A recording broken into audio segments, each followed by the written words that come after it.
Welcome to La Ventanita, the Miami Herald food podcast. I'm the Miami Herald food editor, Carlos Frías, joined every week by my bud over there, Amy Reyes. Hi. Oh, What's look, I'm going pointing the on? right way. I can never Yeah. get that right. I never get pointing in the wrong direction. Anyway, no, all banter show today, man. All banter show. I think we have like so No much to guess. We catch have a up lot to on. get into, though. I know it's like the guests will be there. The Yeah, guests will be there, they'll be there. right? But listen, before we get into the show, I need to discuss this pizza poll. We are at the Yes. Elite Eight, If you and must. yeah, I will. I want to discuss it because the people are not voting. Like, Oh no, what happened? no, the The people are people not stopped voting. I voting? don't know. They Like, quit? they've given up. Okay, listen. So Vice City Pizza and Crust are Crust is one, Vice City Pizza is two. Everyone after that, like, is just kind of like falling They're off the not going to map. make it. They're not going to make it. They're not gonna make it. It's kind of like a two-horse race right now. But that's how it So turned. That's how it is. Most tournaments are like that. You got the 1 and 2 seed, and okay, but listen, everybody else. we still got some contenders in here, at least one, because we've got after Vice City Pizza, you got Crust in first place, Vice City Pizza. Okay. Everybody else is kind of just sharing the lower percentages. You got Frankie's Pizza, you got Mr. O1 Extraordinary Pizza, you got Big Cheese, you got Miami's Best, you got Steve's Pizza, and you got Andiamo. So I have to admit, of those places, there are two that I have never been to. Which I ones? have never been to Frankie's Pizza, and I have never been to Steve's Pizza. Who are Frankie and Steve? Right? They're probably two buddies. That Steve's Pizza. People have loved that place forever. It's up there. Where is near, that place? It's across from FIU North. Oh yeah, that's why Basically. I've never been there. Yeah, that's why you've never been there. I'd So have to leave like Kendall. they make like New York Manhattan style pies and that people love. I mean, the only times that I've gone, I've had slices because you can buy pizza by the slice, and I'm like, hey, yeah, Like the way you I'll can have get it on the street in New York? yeah, kind of right, Do exactly. they You put it go, on a you white want paper slice, plate whatever. for you, and then you pull Yes, it up and paper eat it with your plate. face? You do. That's what you do. You jam it into your face hole.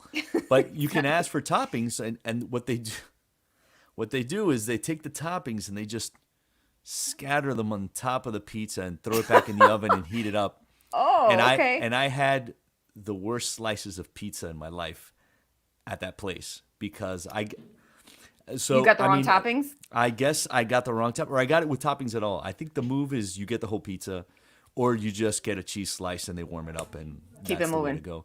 But like honestly, like I was like, these toppings came out of a can. Like I recognize this as canned. These are canned toppings. mushrooms. Yeah, 100%. These are And pepperonis that are floating in sauce and like and some oil. I mean, you know that I like Hawaiian pizza, and I remember at one point asking them like, pineapple and ham, and they're like, yeah, sure, no problem. And the pineapple that I got back on that pizza, it was like I The took one fruit bite and I was cocktail like, stuff. yeah, exactly. It's like they opened a can of Del Monte and just dumped it all on top of the pizza, and I was like, this is pretty close to an edible. I just kind of, and that's the thing, you just kind of shake it, and all the toppings fall off, so And then you eat just the eat the pizza. cheese. Yeah. Yeah. So All right. Well, Pierre is informing us that it is located at 12101 Biscayne Boulevard, which is out of the range of area that I am allowed to travel to within South Florida. So yeah, I would no, never. that's out of the realm of Kendall. Yeah, it's just That's I the have north. I have a passport. I can go to Coconut Grove, Coral Gables. I can even go to Doral and Hialeah, but like once you got to get all the way up there, like I have to submit a petition to the committee. That has a king in the north. They don't let you go. They don't let you go that far from Kendall. Wait. It's funny. He's saying that there's one at 16285 Southwest 88th Street. No, that ain't it. That ain't it. That's something. That's Is a it different Steve. some other Steve? Yeah, that's some other Steve. Yeah, Pierre. That I'm ain't not the sure. same Steve. I mean, I don't think that's the same Steve. I'm sure that there could be some back and forth, but I don't know. I mean, if anybody's out there that's listening that knows whether that's the same Steve, let us know. Steves are avid pizza makers, I think. Yeah, is it going to be like Joe's, like in New York, where they all claim to Just be a the lot original of Joe's Joe's? make pizza out there. Yes. You're Well, gonna anyway. have to get north because I noticed just before we went on, I noticed that Paradise Books and Bread, that little wine bar. Yeah.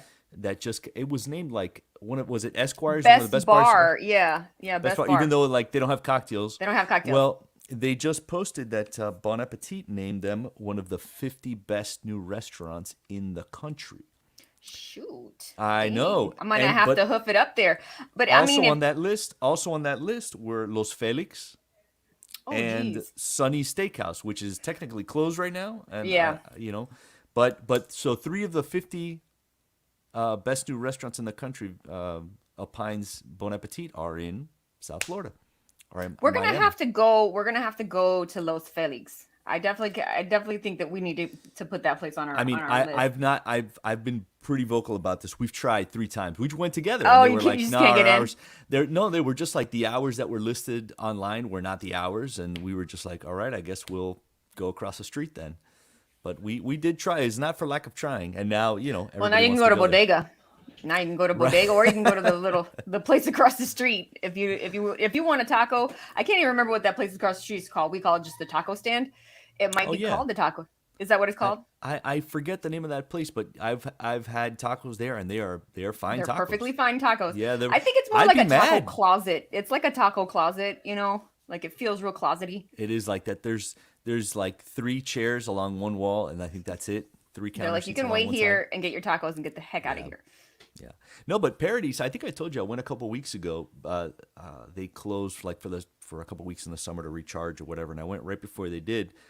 And honestly, like their bread is fantastic. I think I mentioned that. Like they're Wow. really malty outside, and they had like fresh stracciatella cheese that you kind of like smear on it. And the wines were, it was like a $8 glass of wine. Like you can't. Nice. So that's what you get when Well, you're in the that's where you can go CRA. for your Holy Communion meal. You get your bread, you get your wine. Praise the Lord. Hallelujah.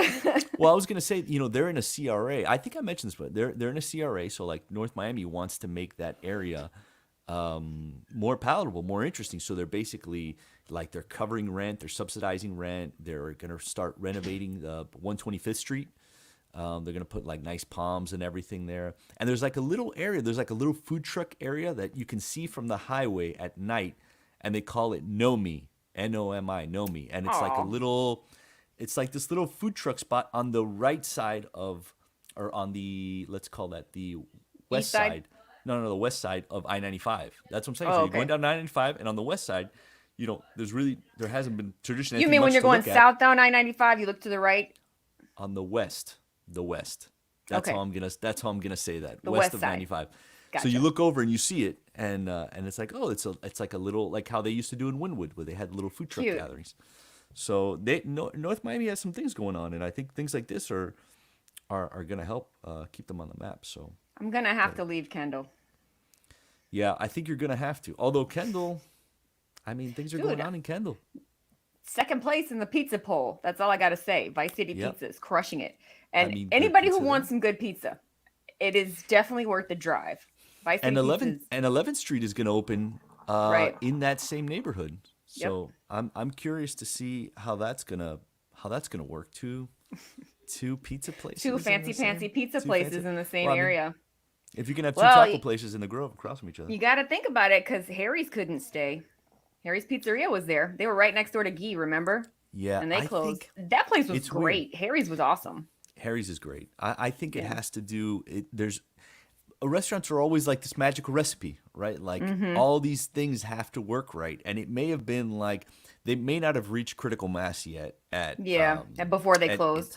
yeah, in that shopping center they may not have reached critical mass. I think that's what's going on. But I think I don't know. I mean, with enough buzz here, I think that place finally is gonna take hold. But we'll Well, I see. gotta say, people are underestimating downtown Dadeland as a place, like as a culinary attraction, but it has tons of parking. Like the whole subfloor is just nothing but parking, and Right. it's small, so it's not like it's like overwhelmingly, like too big for you to do anything. So I think downtown Dadeland should be the next Giralda Plaza. Come to Kendall. There's plenty of parking. There's plenty of parking. You can drive your car. Stop hating people. Make my life more interesting. Please. Exactly. Exactly. Anyway, so pizza poll, people, get on it. Vote for your places. The internet needs you. If you're Steve and you haven't voted for your own place, get on it, That's Steve. messed up. Steve and That's the other messed up. guy. Frankie, why aren't you Steve voting for and yourself? Frankie. Steve and Frankie. Frankie's has they've been there for like 70 years, I want to say. Like, it's Frankie. crazy. Listen, Burger Beast is saying it's worth a drive to everyone else, but Amy won't leave Kendall. Well, listen. There you go. Vice City. I'll leave Kendall. I think he's talking about Vice City, right? Yeah, probably. I'll leave Kendall for very specific missions. I'll go out for fitness, like I'll go out to ride my bike, and I'll go out for a meal that I've been guaranteed by 2 reputable sources is not going to suck. Like, that's what I'll leave Kendall for. If not, I'm ordering it's Uber just Eats. it's just like sourcing for a story. You need to have 2 sources. They both need to be reputable. And they both have to be like, yeah, it's worth the drive, and it's worth Right. worth your money too. Did I tell you about pizza? So a couple weeks ago, or maybe like a week, 10 days ago, Gabby decided that she was gonna make starter at home, sourdough starter. Like, Okay. we skipped that. I'm getting real 2020 flashbacks right now. Yeah. No, we missed that whole phase. I was just like, what is everybody doing with this? Everybody's And, making starter. That's what they were all doing, and they were trying to give it to me so that I could make my own starter. Yeah, Go they're on. like, because the thing is, when you make starter, right, you basically after you end up having to take out half and add flour for the amount that you took out and let it eat that, and then take out half and add more. So it's like you're going through cups and cups of flour, and you're going through tons and tons of discarded sourdough, like discarded sourdough starter. Like, until you get it to, like, again, like a critical mass where you can use it in pizza and stuff. So we started it up, and we finally got it to the point yesterday where it was like in shape. Like, you're supposed to take like a dollop of it. It's weird. It separates like water and then like the thick paste, and then you mix it up. You take a dollop and you throw it in water, and if it floats, it's ready to go. So I If took it some of floats that. in what? In water, do you- chica. You set a cup of water and you put a dollop of it. Look at what you did. You're infecting me with your Sorry, I went to foolishness. grab my cup and I did the same thing. So the starter, you stir it up. You take a dollop of it and you drop it in some water. And if it floats, it's ready to be used. And if it doesn't float, then you throw it away. No. Then you have to wait for it to finish metabolizing the flour that you feed it, because you keep feeding it flour. And then it'll eventually do that. So I looked for a recipe and I found this one, and I kind of made a dough and I have it rising in the fridge. So I'm very curious now to see how this ups my pizza game. And you know what I want to do? I want to make Detroit pizza. Like, I've made lots of different pizzas, so now I kind of want to make like a Detroit pan style pizza, like a focaccia style pizza. So Okay, that's my do next that thing. and invite me over. I will leave Kendall for that. 100%. All right, you have to take your Lactaid though, or whatever. I will survive. I will survive that. I'm generally curious, and I'm a pizza fiend, so I definitely, like, I want to try something different. Yeah, this show it's been a 3-week pizza marathon because we are really into pizza right now. Yeah. Anyway. Pizza and sandwiches. Anyway, well, we did do something different. I did leave Kendall last week for Timeout Market because Connie, our coworker Connie Ogle, is doing she's revisiting all of the Miami food halls to try to kind of take the temperature of where things are at with the food hall trend, which was, like a huge thing in like 2017, 2018, 2019. And so now, there's a lot of turnover of the vendors, and there's a lot of like different faces, and there's some Especially graduates. with the pandemic. With the pandemic, we a couple closed.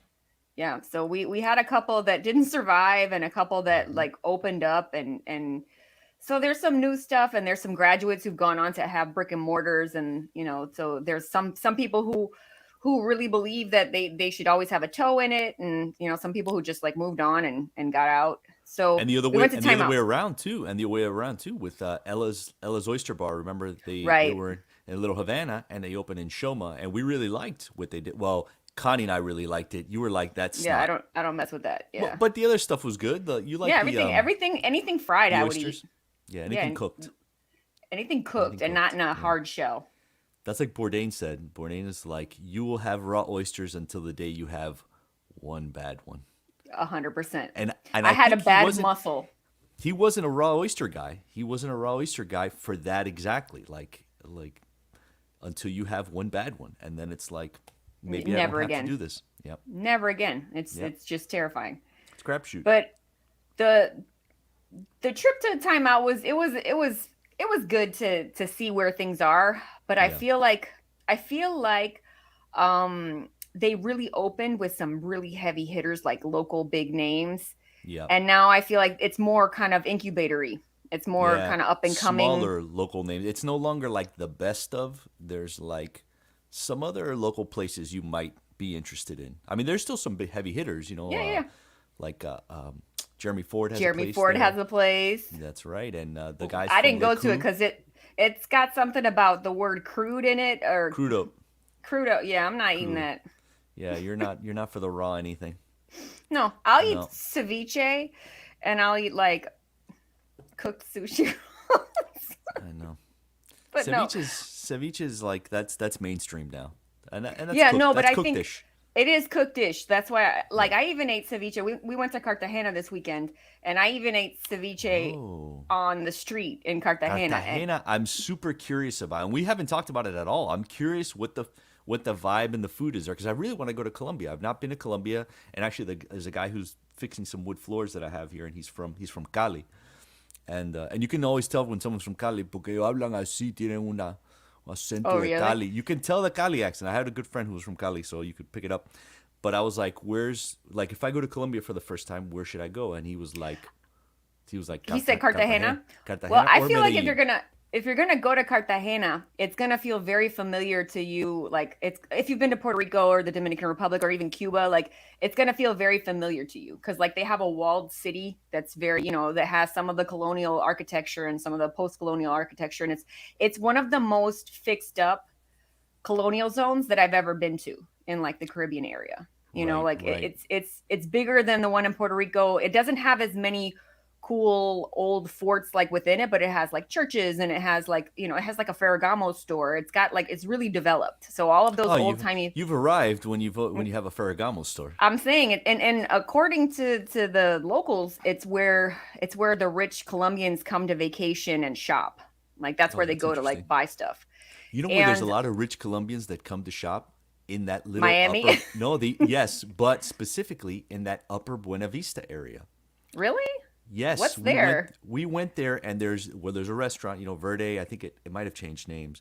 But they have a bunch of little shops and a couple times that we've gone, it's full of like red bottom Uh-huh. wearing, Colombian yeah, rich folks. Colombian rich folks, and it's really interesting. And they have good coffee, and the prices in that little district. It's like a little back alley type of thing filled with little shops. It's very cute, and it is incredibly everything is incredibly Everything's expensive. expensive. I paid like $6 for a cortado. I was like, Nice. this is insane. I remember we went there. Me and Connie went there when it first opened, and the shops hadn't all like been all there hadn't been like all the vendors hadn't been put in place yet. But it was very cute. It has that really cute patio and like the tree in the center.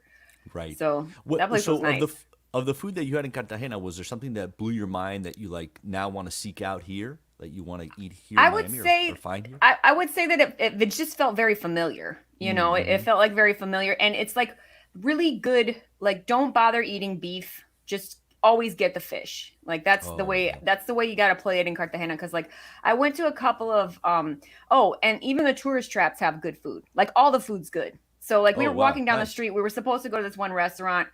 I can't remember the name of it, but like these restaurants are tiny because they're in the colonial zone, so they have like an upstairs and a downstairs, and they have maybe 20, 15 tables all together. Ooh, And so like the cute. place that we went, they're like, yeah, sorry. So we go to the corner and there's this one lady with the the arrow like pointing to go to this restaurant down here. come Right. come eat over here, and you're hungry, so you just do it. And then I was like prepared to be Disappointed. disappointed.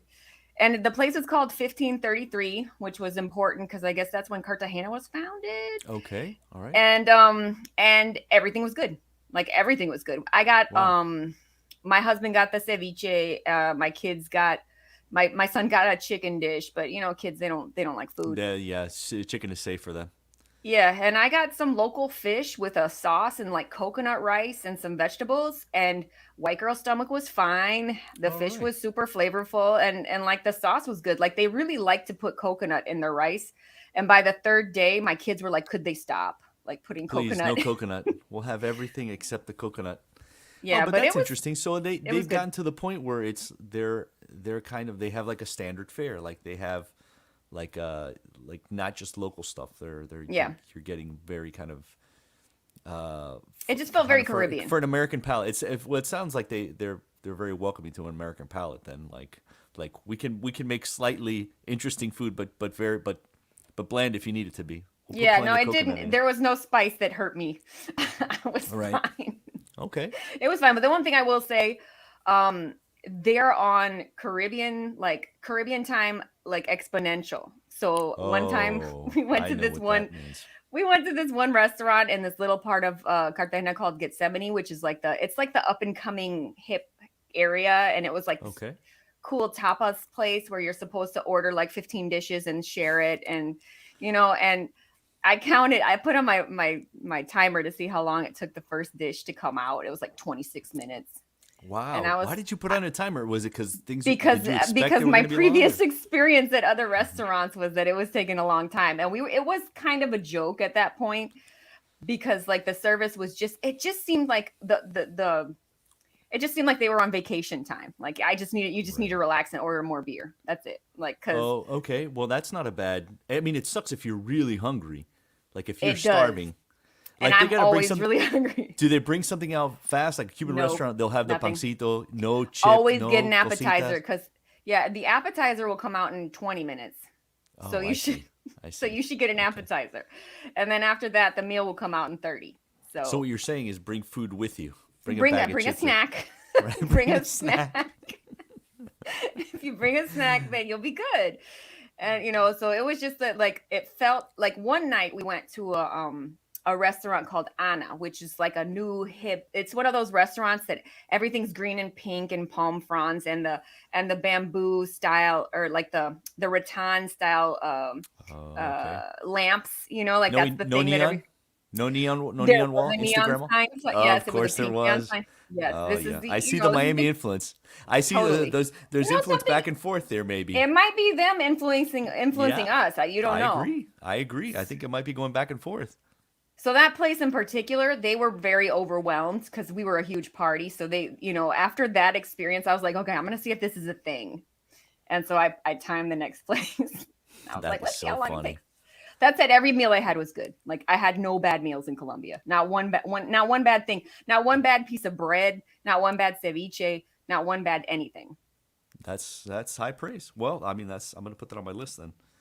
Yeah, I've you'll been enjoy it. You'll specifically have yeah fun. that's a place that I really want to go to.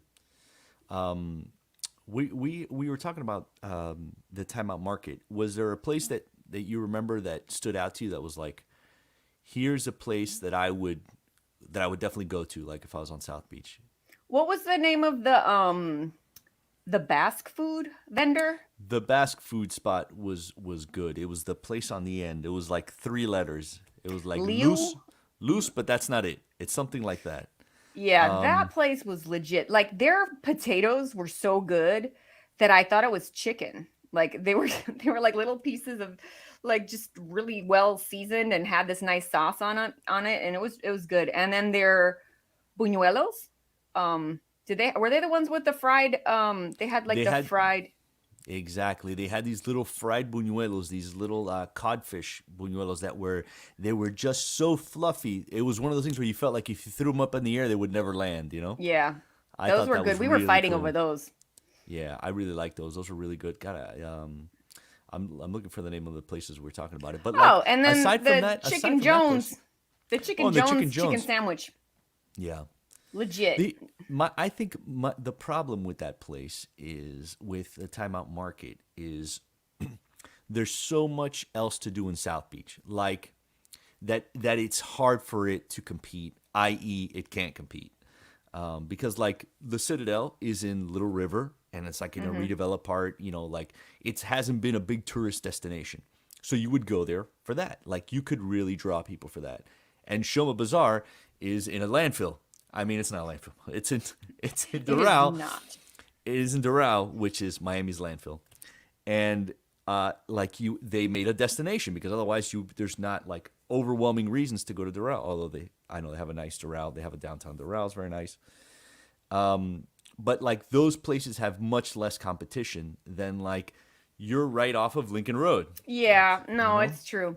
But I think Yeah. that like if you're using Timeout Market for what you should use a food hall for, which is Right. I'm here with a bunch of people and I don't want to figure out who wants what, and we want to sit together but we don't want to order together. Like I think that it's a good spot for you. You know, like you Right. can find something for everyone at that place in particular. That said, the place that I liked the best was the Lure is what it's called. Lure. That's Lur. what it is. Yeah, Yeah. that place was the best. And And and it's Basque food. So and the croquetas, their croquetas, we had spinach croquetas that were beautiful. They look like little torpedoes, yes, and they were just melt in your mouth. They were fantastic. And then yeah. Well, papas, the Connie's gonna patata brava or something. she's gonna do her hot take on how it started and how it's going with the food halls. I like that. Yeah, and she's like on the precipice of dropping that story. So I think we'll probably be talking about that next week to some extent Probably. because that's I know that we're just waiting for that to come out. But yeah, so you know the thing that we were really dealing with this week and part of last week was Larios, Yeah. right? I Like was gonna the ask you about that because Carlos found the Larios couple and he found them in the most interesting place ever. you know what's funny is like with most stories they find me. Like I don't necessarily take credit for being the person that discovers new things, but trying to be aware of like what people are interested in, what people are excited about. And I get a call out of the blue from Maria Teresa Larios. Maria Teresa and her husband were the founders of Casa Larios, which for a long time was the standard bearer of Cuban food. And she goes on to tell me that they are now cooking at this. She tried to explain it to me. It's kind of like this big, I'd call it a venue and almost like an event space that's called Roy's, named after the guy who founded it, who is Cuban American, born here, both the Cuban parents, though he sounds like he has a very American sounding name, Royd. And she's like, you got to come and check it out. And look, what was and I was like, I was like, and your husband who's 93 is cooking? And he's like, yeah, he's cooking every day, which of course I'm like, this cannot be true. This 93-year-old man is not going to be cooking every day. So I was like, all right, I'll keep it in mind. I'll definitely try to stop by it, at some point. And I just popped in like on a Friday night, just like, or rather Friday afternoon, because they close at 7 on Fridays. And I was like, I just want to see legit who is there when I show up. And lo and behold, Quintin Lario, they call him Nene, and the two guys that have been cooking with him for the one that's been cooking for the least amount of time is 12 years. The other guy for 30. They're in the kitchen of this big bus, and they're just finishing cooking like for the service that afternoon. And I'm like, this guy's really here, and he looks great, and he looks totally healthy, and he is actually cooking the food. Now, these two guys are carrying the bulk of the work. Like these two guys are doing a lot of The things. assistant guys. Yeah, and they're like, yes, we tell him here, have a seat, but he's tasting every dish, and he'll sit at the front of the bus, and then he'll like get up and he'll come over and he'll start stirring something, and he'll taste it, and he'll put something on the grill. So he's like very much involved. Wait, you said he's 92? 93. Dude. 93. He's gonna Ojalá like yo. his birthday is like in a month. So he's well into 93. Okay, well, listen, you need to back up for Okay. people like me who didn't grow up in Miami. What did Casa Larios mean to Miami, and when did this empire begin? Because I do know the part that I know is from La Fragua. Right. Okay, So it has this really interesting story. So most folks hear the Larios name and they think of Gloria and Emilio Estefan, and that they're somehow related because of the Larios on the beach. And it's true that they're somehow related, but it goes way further back than that. So Quintin and Maria Teresa Larios, when they came from Cuba, started cooking. He started cooking in the kitchen, and she was a waitress out front at this restaurant called El Trianon, which is on Trianon. And it's on Flagler and like 64th or so. I know if Burger Beast is watching, he'll comment. He'll tell me exactly what it is. He'll tell you where it's at. So they started cooking there like traditional Cuban food, and you got to think this is the late '70s. So Cuban food is still like it's working its way away from the center of Little Havana out into the west, a little bit further west. And who were some of their most popular clients? Gloria and Emilio Estefan when they were with Miami Sound Machine.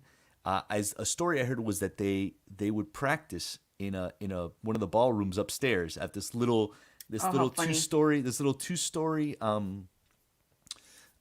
strip mall spot. That part I haven't confirmed, but they were regulars at the restaurant and they would come and eat. 68th and Flagler. There it is. Thank you, Burger Beast. Thank you, Burger Beast. And so they just became fans, and at some point they opened up their own restaurant further west on Flagler by the Mall of the Americas, and it was called Casalarios. And they were doing the most consistent Cuban food that you could find in Miami, like consistent and beyond consistent, like really flavorful and really like they really were putting everything into their dishes at a time when like Cuban food was really becoming like it was like a lot of the independently owned restaurants were Cuban. Was this like like had Versailles, before La Carreta, before Sergio's No, or it was were they like, contemporaries? They were like contemporaries. So everybody's kind of vying for Cuban domination in Miami. Exactly. And so they had this wonderful thing where they had like you'd have the Estefans going, and you'd have like local celebrities would go to that place. They To liked the Casalarios restaurant. next to the International Mall. Yes, because Okay, what was the so the food Well- was great. This food was great, but also Maria Teresa is like this consummate host. So she's the one that's like Nino Pernetti. Like people loved that place because they felt they had a personal connection to the place, and that's how they felt with her. Like she made you feel like you were family, And over the years, they made lots of friends over the years. They opened several restaurants, and at one point, all the restaurants closed. What happened is, as I understand that there was problems with management. Like once they got older, other people started becoming involved with managing the restaurants. The restaurants got over leveraged, and they ended up like technically bankrupt. So they lost everything, and they were just kind of in retirement, and they were kind of withering away. The old folks, although they themselves, as I understand it, weren't like the ones managing the money. And they had a cousin, the cousin who the Larios folks helped get out of Cuba, and they had become very successful selling fruit. Like they have a fruit import business, fruit and vegetable import business in like Alapata, which is all being bought up, and they decided they were going to open a restaurant with some of the fruit that they were importing and the produce that they could get their hands on at a decent price, and bring the Larios folks back to work. That's what they did, and they opened this restaurant called La Fragua. They didn't want to call it Larios for whatever reason. And for a while there, it was great. Like it was, they were again making consistently fantastic Cuban food, and again, that has a lot to do with them bringing in staff. I want to say that the one chef who's been with them, he's been with them for 30 years. Like the guy's name is. So he's followed them from place to place. Yeah, exactly. And when La Fragua closed, and they went into retirement again, that was, and when they came out of retirement, that's the guy that they called to whether he, to see if he would come back and join them. So they closed. Back up, Carlos. Yeah. What happened? What is there any connection between them and Larios on the Beach, though? Right. So the Estefans Was that part of follow the them. empire, or was Well, that? The Estefans follow them to the new spot, right? And they're like, this food is so good, we would love to do something with you guys. So the Larios folks, including that guy who was the assistant chef, the same guy, the guy's name is Sergio. I can't think of his last name. It's in my story today. They designed the menus for a Larios on the beach. So they become partners with the Estefan folks for Larios on the beach. And for the Bongos Cuban cafes in Orlando, downtown, like they really get into the Estefans use their name and then the Larios food to create this brand. A brand so strong that most people now associate Larios with the Estefans. Well, it's tough because I mean they're like the king and queen of Miami, you Of know. course, of So course. okay, So so yeah. jump ahead. So So that's how they became involved. gotcha. So Burger Beast just pointed out that La Fragua opened in the original Larios, Right. There was Casa some Larios place. romance. There was some romance to that because when they were looking to reopen that restaurant, they found that this place was for rent, and it had been like a grubby restaurant bar with like it was like maybe there was an illegal strip club in it. Like it was super grubby, and they Mm-hmm. basically just like gutted it and made it a brand new restaurant. And again, like for a while there, it was great, but then the pandemic came, and any kind of financial straits that they may have been in, the folks who owned Aggravated. it, yeah, folks who owned it had an import business, like they had other things that they needed to worry about, so they sold the restaurant. This was I want to say February of 2021, and the old folks had gotten COVID too, so it was like, wow, they got COVID, the Time to restaurant is step back. suffering. Yeah, it's like he was in his 90s. Like how much longer are you gonna do this? Mm-hmm. And so they do step back. But just within a couple months before then, this guy Royd Lemus, Lemus, I'm sure is how they pronounced it in Cuba. Uh, he's like an FIU grad, a Columbus boy. Like he went into local politics. He was working for Alex Pinellas' office at one point. He was like a He's a Miami guy. yeah, he's total Miami guy. He's in public administration. You know what I mean? Like Mm-hmm. he's in the He's in Miami the mix. circle. Yeah, he's in the mix. He's in that circle. You know what I mean?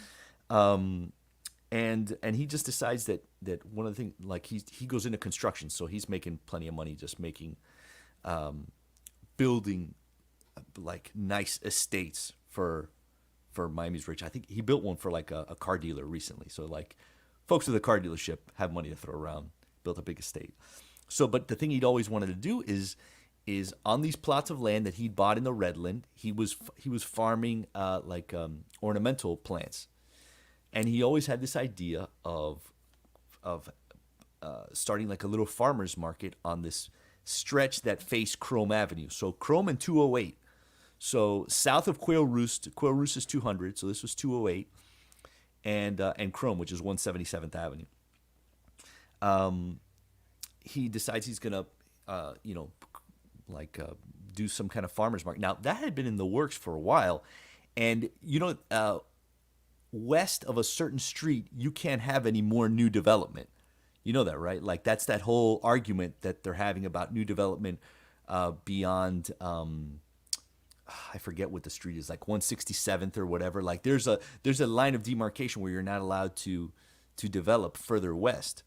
And he got shot down several times in that spot. I was looking in our archives to do like a farmer's market. But eventually they must have approved some kind of commercial, rezoning that piece to some kind of commercial. And he'd been sitting on that for something like 10 years. And then so he hears about the Larios folks retiring, and he has this idea for turning that plot into almost like a food truck park. But instead of trucks, he has like these stationary like commercial buses, like the kind of bus that you like Like a kind of tour bus? Greyhounds, like a tour bus, exactly, like 3 big tour buses. And he guts them, and they look brand new, and they're painted, and then he's Do they got have like kitchens in AC? each You one. can't have that man in there with no AC. No, they're blasting AC. To me, like Okay, I the was AC, gonna say that poor the dude. AC, the AC could have been a little bit stronger. But like when I went in there, But when you're cooking, I was like leaning up close to the AC, like get mm-hmm. colder. But they are blasting it, and there's only 3 people in that kitchen, Okay. and so he says, what I need down here is a draw to get people down here. So he's like, why don't I get the Larios that he has known since he was one of those customers that is like family to these folks. Like he grew up sitting at the counter and Maria Teresa like feeding him ham croquetas. You know what I mean? Mm-hmm. So he's known these folks. He shows them his plans, and they're like, we'll do whatever you want, because Oh. they want to be out and cooking. And so that brings us to where they are now, which is like these folks who are like, I call them, the king and queen of Cuban cuisine, are now again cooking, and it's like all their greatest hits. So we'll see. We'll see if people will make the trek down there. They already have. Like we're already seeing. I would say folks go down there. I would go just because it looks like something I would take my kids to, Hmm. and like and like it's kind of like I've taken my kids further south for less. I've taken my kids further south just to get a milkshake at Robert For is here. one shake. Yeah. Yeah, one shake and like look at that peacock over there. Look at the goats. Like they have a little petting farm. So I definitely this place looks adorable. I mean, I think that they wanna eat Robert Azir's lunch. well, something Because one of I those feel like trucks is devoted to like just shakes and desserts, and another one is all sandwiches. So like, well, you know what I mean? They're trying I to. think that Robert is like slowly considering packing it up, so Yeah, Robert might not be here much longer. They weren't we were hearing talking. that? Yeah, we were hearing it because he's frustrated by the development going on down there, and so he's just like, yeah, I don't know if I want to do this much longer. Yeah. There's only But so we'll see. long. But I think that this has potential because there's nowhere to go but south at this point. If you want to like spread out, the thing that this reminded me of, it looked kind of like a Western theme, like Wynwood Yard type of place. Like it's like a Yes. venue, like it's got a No, like a what did you patio call and it? What did you call it? what the You Western called it. Yard. No, you called it the Westworld. The Westworld of. Yeah, it looks like Westworld. Yeah, it does kind of have that vibe to it. That was Except funny. like you don't kill robots and No stuff. murderous robots. No No murderous murder. sex robots. No. You know what it looks like? It looks like a much less it looks like a kind of like a Cracker Barrel, but like not Outdoors. not as Cracker Barrel-y. Yeah, they need a little gift shop with knickknacks. But Exactly. it's cute. It's cute. I could see it as a place Okay, like that. here's a question for you. Do they have a Yeah. bar? They don't have a liquor license, so Okay. that's like. And I actually asked them. I was like, "Are you guys doing BYOB?" And they're like, "We're trying to figure out the legalities of that Okay. because they don't have that." And my guess is that they are there under something that's not quite fully development, like some kind of some commercial zoning, but that doesn't allow certain like permanent structures. That's my guess. And Okay. I think that will make it difficult for them to get any kind of like liquor license. But I could see a BYOB at some point. Yeah, I would. I mean, Type of it thing. seems like the kind of place where if you could bring some beer and like, Yeah. like if you could bring some beer and sit outside and eat, that seems like an afternoon. And ride the mechanical bull. Don't forget the Totally. mechanical bull. He was going on Definitely. that it's like certified by the Professional Bull Riders Association. Bull Ride or what- Machine Yes. Association. It's like you could qualify for like an actual event on that machine. I don't know how that works. I don't know. That sounds I did not. amazing. I did not second source that and double check it, so I didn't write that. Well, But that seems like a whatever. sport that seems like a sport that will get your neck broken. Yeah, exactly. Have a bunch of shakes and then ride the mechanical bull. I'm sure that What will could go work out. wrong? What could go wrong? Exactly. So yeah, I'm curious. Like there's not a lot of places that that have a lot of tradition, and somehow the Larios folks have managed to keep a loyal following, even though they're older. But those older folks show up with their kids and their grandkids, and they still have a name. That's still have a name. amazing. That's Yeah. really amazing. Like they have a dynasty. They have like a following without Instagram. Yeah, yeah. What else do we have going on this week? There was another opening. That Oh, we there were was an talking about. announcement. There's another restaurant coming to La Palma. That building that Oh, they're yes. rebuilding in Coral Gables, the one where I got married. Right? I was gonna say you had some special connection to it, right? You Yes. got married there. Yeah, I did. In the year 2003. It was an Look at that. Italian restaurant, yeah, called La Palma. But now it is no more. They're Right. remodeling the whole thing.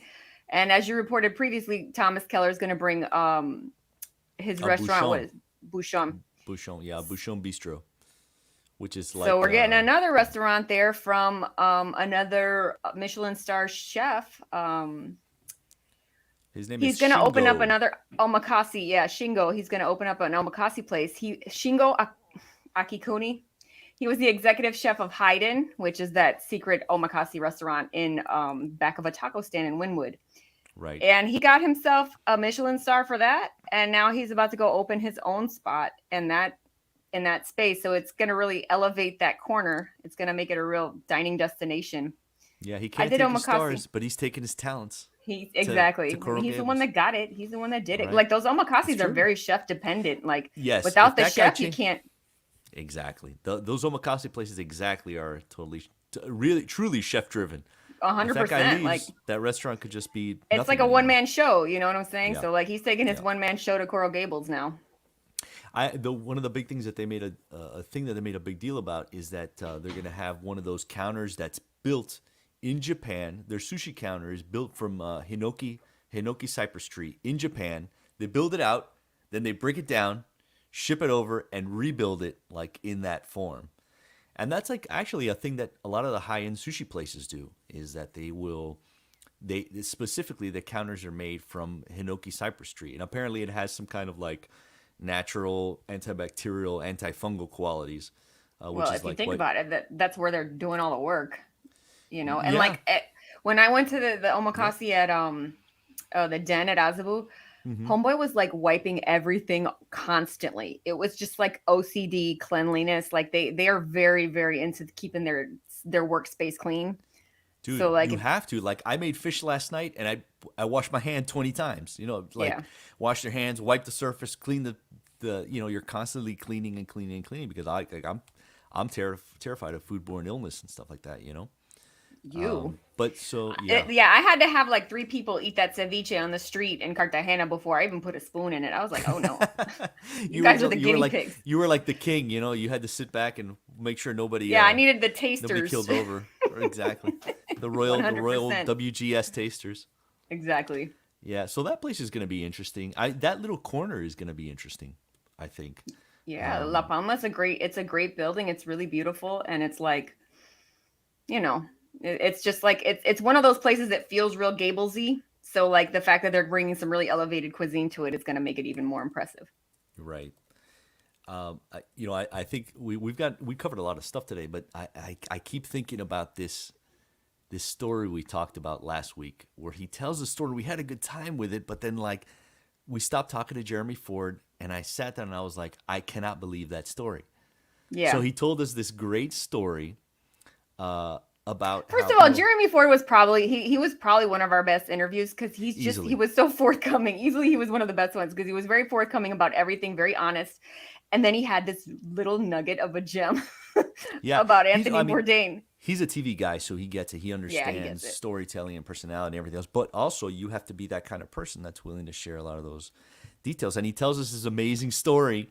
Like, can we just talk about that? Can we just this amazing story about how he's into jiu-jitsu, and I was like, oh, Anthony Bourdain was into jiu-jitsu famously. I remember watching the last documentary about him, and he's like, dude, that he got a chance to wrestle Anthony Bourdain. And Pierre, do you have that clip? Do you want to play that? Anthony Bourdain was doing jiu-jitsu for a long time. Yes, I trained with him, bro. Come on, bro. I trained with him, what dude. What was that like? Oh my God, dude. Because when he came to town. Tell me, yeah. Yeah, when he came to town, dude, I was at Fight Sports, which was off 2nd Ave, right? Okay, and down here in Miami Beach, Okay. across the bridge. And I was there just training one day, and then I see our professor who, from Fight Sports, he was over there doing a private lesson. And I'm like, dude, that guy looks like Bourdain. And I obviously was like, it gives me goosebumps right now just talking about it. So he was over there, and I was like, dude, I got to get a match with this guy. I was like, I don't care if I get in trouble. I was like, I can't leave without at least a quick 2-minute thing. So when he got done his private lesson, I was like, man, I'm a huge fan. I didn't even have time to take a picture, which I'm so bummed about. But I went up to him, and I was like, man, I'm a huge fan. Can we get a quick roll in before you leave? And he was like, yeah, for sure. And I kicked his ass, man. It was awesome. Yeah, I was like, and I was being gentle. But yeah, that will go down in my books, man, right, for sure. I think that's better than a picture. You're right, picture. Amy. You're so right. Right, to hear the squeal of submission, to hear the lemon. I crushed him. Did you submit him? Did you submit him? Yeah, like 4 times. Oh my God. Oh, so he Yeah. was like tapping out and Yeah, a stuff. submit Yeah. is like either submit don't kill or me. you will pass out in my arms and not in a not in a not in Like a a little romantic baby. way. Did he have to say a safe word? He was like, peaches, peaches. Yeah, That is so a that was wild cool. story, dude. That is a Yeah. wild story. Oh my God. I was just like, I'm glad that you put that clip. That was fun. now Jeremy Ford has to be a badass. Like Jeremy Ford has to be. Oh, I'm serious. I mean, Anthony Yeah, he Bourdain's an kicked old his man butt. and he's a young man, but he is legit. I mean, to do jujitsu for 15 years, like you have to be. Yeah, don't mess with You have him. to be a baller. Don't mess with that Don't guy. try to rob him. Bourdain was probably like, "Oh no, I'm gonna." But that's a cool story to have kind of in your back pocket, you know, like the Bourdain Definitely. story. God, man. All I right, don't Carlos, think we can do before any we better go, than that. no, before we go, I'm going to make you kiss, Mary, kill something. Oh no! All right, Yes. okay. you Before we didn't- go, all right. we went to, Okay. you got to remember our experience in the timeout market. What are you going to kiss? What are you going to marry? What are you going to kill in the timeout market? Oh, okay. All right. Kiss, marry, kill, timeout market. You know what? I am going to kiss that chicken sandwich from Chicken Jones. Okay. That chicken sandwich was crunchy. Legit. It was well seasoned. It had other accoutrements in it, you know, that add a little bit of vinegar to it. I remember really liking it. I thinking like that was a really great chicken sandwich. So I'm gonna kiss the chicken sandwich. I am going to kill these Dan Dan noodles that we had at one of the spots there. Which honestly, they had an egg roll that I really liked. I can't think of the name of the place. Panda. It was the Panda in vegan it? place. It was the vegan It place. was the vegan, the Yes. vegan Chinese place. Yes, and I had some egg rolls there. They were more like spring rolls, Oh, actually. the cinnamon. Yes, you didn't appreciate the cinnamon in those egg rolls. I really liked them. Like I actually really liked those egg rolls. But the Dan Dan noodles were over, and they were almost chewy, and I didn't. Okay. I could kill that dish. But I'm going to marry those puffy codfish Buñuelos. buñuelos from Lure. Like those Okay. were really good. I could have Nice. those. I could have those every time they go. And the thing is, there were like only like 5 of them, so like Yeah. you could order those and whatever else you're gonna have, and Totally. you know, and have your little fluffy balls of little fluffy Fluffy fish balls. your little fluffy fish balls. I'll stop. Yeah, stop it. All right. Well, that feels like a show. Yeah, it feels like a show. I think we went over all the stuff. We went over all the stuff, and you know, we're gonna have a good guest in the next couple of weeks. I'm working on one that I think should be a lot of fun. There is I don't want to give it away, but I already know there's going to be a lot of broing out over vehicles. there is going to be brewing out over vehicles. I'm going to have to read about cars just Yeah. so that I feel No, part actually, of it's the better- chat. It's better if you don't. It's better. Your commentary will be better if you don't. Ignorance is working on my that. brand. That's right, and stay on brand. But hopefully we will have that show. I'm excited about it, so we'll make it happen. All right, Holmes. That feels All like a right. show. All right. Peace out until next Until time. next week. Deuces.